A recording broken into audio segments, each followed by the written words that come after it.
រឿងខ្មោចស្រីហៅម៉ូតូដុបជីកាលពីឆ្នាំ1997មានព្រឹត្តិការណ៍ខ្មោចលោមួយដ៏រន្ធត់បានកើតឡើងគឺរឿងរ៉ាវនៃខ្មោចស្រីហៅម៉ូតូដុបជីនៅក្នុងរាត្រីដ៏សែនស្ងប់ស្ងាត់ក្នុងឆ្នាំ1997តាមតំបន់ខ្លះនៅក្នុងទីក្រុងស្រុកភូមិនិគមចន្ទបតមិនទាន់មានមនុស្សហឹកហាក់ដូចជាពេលបច្ចុប្បន្ននេះទេត្រនិចនាឡិកាបានឈានចូលដល់ម៉ោង12រំលងអាត្រាតនារដូវរងាធ្លាក់ខ្យល់ខ្លាំងតាមផ្លូវនៅរាត្រីនោះមានតែភាពស្ងាត់ជ្រងំគ្មានមនុស្សឆ្លងកាត់ឡើយនៅលើស្ពានឆ្លងស្ទឹងដែលមានទឹកហូររសាត់ពំនាំសំណាប់កាក់សំណល់ផ្សេងមិនឈប់ឈរឃើញមានមនុស្សស្រីម្នាក់ស្លៀកឈុតសក់វែងមកគ្រប់ខ្នងមើលទៅរាងរៅរបស់នាងស្អាតសមរម្យណាស់តែយប់ថ្មនេះហើយមិនដឹងថានាងមានវិបត្តិអ្វីទេបានជាដើរត្រមងត្រមោចតែម្នាក់ឯងអញ្ចឹងគាត់ជន់នៅពេលនោះមានអ្នករត់ម៉ូតូដុបម្នាក់វ័យប្រមាណជា40ឆ្នាំជិះម៉ូតូអាសង្ការ៉េបញ្ច្រាស់ផ្លូវគ្នាជាមួយនឹងនារីឈុតសនោះឃើញម៉ូតូបែបនេះនាងក៏បោះដៃហៅព្រមជាមួយសំឡេងល្វើយដូចជាមនុស្សអស់កម្លាំងលហិតលហើយពូម៉ូតូដុបជួយដុបខ្ញុំទៅផ្ទះបន្តិចពូម៉ូតូដុបឃើញនាងបោះដៃព្រមទាំងហៅផងគាត់ក៏កាច់ម៉ូតូមកវែងឈប់ក្បែរនារីនោះហើយសួរម្នាងចង់ទៅណានារីឈុតសមានមុខមាត់ស្អាតបាតណាស់តែទឹកមុខនាងរៀងស្លេកស្លាំងបន្តិចនាងតបទៅកាន់ពូម៉ូតូដុបជូនខ្ញុំទៅក្រោយវត្តនៅត្រើយខាងនោះបន្តិចចាំទៅដល់ផ្ទះខ្ញុំឲ្យលុយពូម៉ូតូដុបលឺបែបនេះក៏ឆ្ងល់ហើយសួរបញ្ជាក់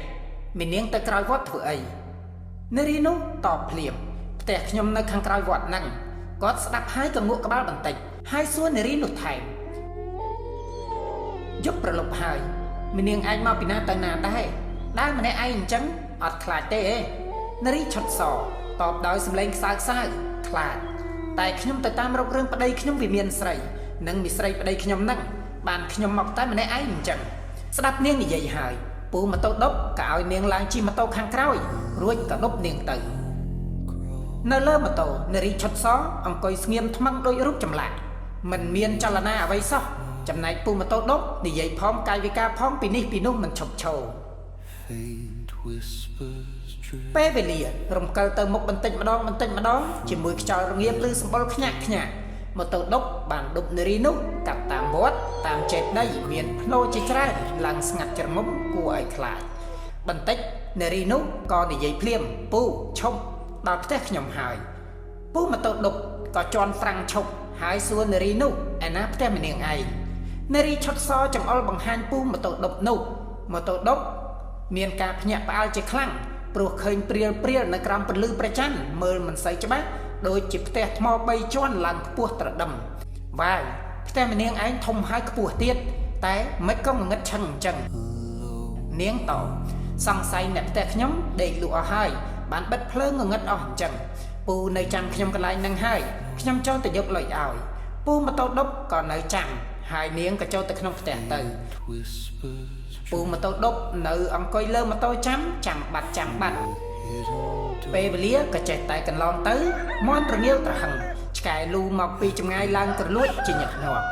គាត់អស់ពីអង្គុយឈរហើយអង្គុយនៅតែមិនឃើញនារីនោះចេញមកសោះ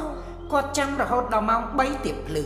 ដោយចាំយូរពេកនឹងអត់ងងុយផងគាត់ក៏សម្រេចចិត្តជិះម៉ូតូទៅផ្ទះវិញទៅទាំងក្រពុលមុខខឹងឡើងក្រញ៉ៅលុះព្រឹកឡើងគាត់ក៏ជិះម៉ូតូមកផ្ទះនារីឈុតសដើម្បីទារលុយទាំងកំហឹង